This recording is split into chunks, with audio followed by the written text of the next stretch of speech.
Guys, so in today's episode what we're going to do is we're going to do a cabin mount chop.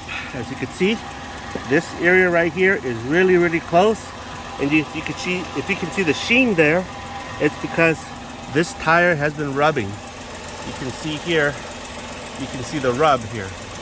Okay, so what we're going to be doing, we're going to be chopping this off and we're going to make it look really nice. Okay, so this tire size is 285/70/17, and so with Toyotas, every single one of them, if you go up on tire size, you get this issue.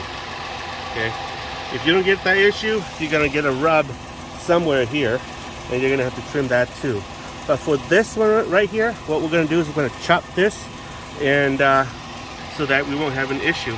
I'm gonna tell my son to turn the steering wheel the other side and the other way, and I'll show you. You see this area right here? Same issue. Hold on, Johan. So you can see here, it's been rubbing. Okay, do it. And as you can see, the tire, as it goes all the way, as it goes and goes and goes and goes. See, although it doesn't look like it's touching right now, but as soon as your suspension oscillate, it's gonna rub, and that's why it looks like that. So that's what we're doing in today's episode. If you're interested, let's go have some fun. Okay guys, so this is what we're doing. Basically, the name of the game here is we're measuring the distance from the frame to this area, which is about 5.5 inch right here. So what I'm planning to do is I am planning to use my plasma torch, cut this up, around, and this is the isolator right here. I'm going to cut it around here to the other side and cut down from the other side down, and then I'm going to make a little bracket or little shape a little half circular thing to make this thing looks good, and we should be done.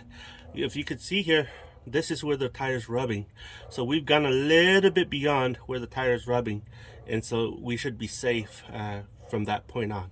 So okay, so here we are loosening the nut here. Okay, so now that we've loosened this, we're going to go inside the cabin. Okay, so here we take a flat putty knife or whatever you have that's flat. You insert it into here, carefully insert it in here, and then you break this off like this.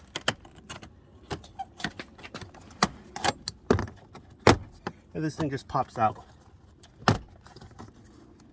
There you go. So once that's popped out, take the floor thing here out,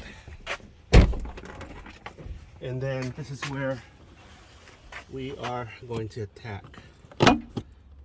Okay, so what we're going to do right now is we are going to remove this thing right here so we can have access to one more little plastic bolt right there. So okay, that's out. This comes out like this, and then I'm not sure if the camera can see it. Can you see it right here? Mm-hmm. So we're gonna have to take that out. So either just twist out with your hand, thing out, leave it there, and then move this out of the way, and just move that out of the way. Then this is where that body mount bolt is located, and I'll show you. It's right here. See, that's the bolt. So I'm gonna need a number 17 or 19 socket, and I'm gonna put it right here so I can remove it from down and under. Okay, so this is how I do this. I put this right here. So this thing right here will hold the bolt from spinning when I'm losing the nut. All right guys, so this is what we did. I have my son jack up the body. Okay, here, put the block of wood right there underneath the cabin, and then we jacked it up, and you can see how there's a space right there because the cabin has come up. So then this part right here, take this part out. So now what we're gonna do is we're gonna force this isolator or bushing out like that. Okay, so it's coming out. I just need to do it with my other hand. Let's see. Johan, can you pump it a little bit more? All right. You gotta avoid that finger out. That's all right. That's all right. Come on. Okay, so he's pumping it some more. More? Mm-hmm. Okay. Okay. And it's out. Okay. So now it's out. Okay, so that's how it looks like. So it's very important to take this out because when we start welding on it, what it is that thing will catch on fire, and that's not good. So let's plasma cut this side, and once we're done doing this side, then doing the other side is the same thing, and I'm not going to record that because it's just the same procedure. All right.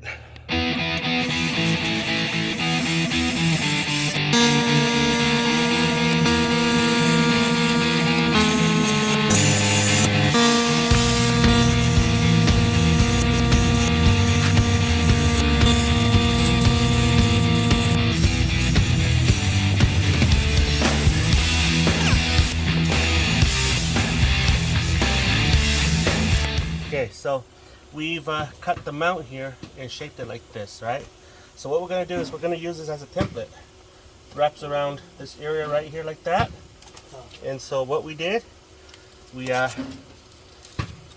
shape, or we wouldn't shape, but we used this template right here, cut a piece of metal to fit this template right here.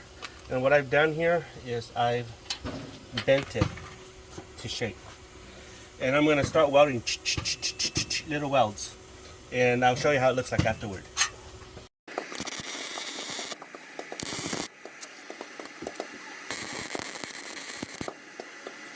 Okay, so this is how she looks like. I'm going to paint her, and I'm going to clean her out. There's a lot of dust in here, so I'm going to brush those dust out, and then I'm going to paint her. Okay, so this one is ready to paint. You can see it's ready to paint, and once it's painted, I'm gonna reinstall the cabin mounts, the isolators I meant. Okay, so this is the passenger side body mount chop on a 4th gen. And then this is the driver's side body mount chop.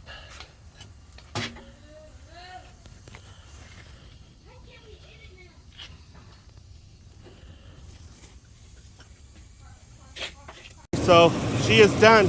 So what we're going to do is we are going to look at the engine mount in relation to how the tire is turned all the way. Okay, turn it all the way. So there. You'll never have a touchy thingy again. Okay, so this is great. Very, very good. All right. Okay, so let's go to the other side. All right. And here as well. You can see it's not even touching anymore. So this is great. Awesome. All right, so I am doing a test right now to see if it'll rub. You can see it's not rubbing.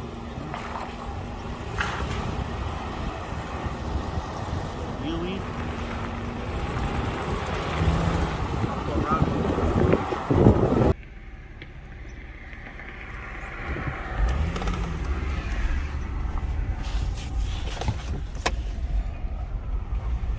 Nope, no rubbing whatsoever. This is great. All right, problem solved.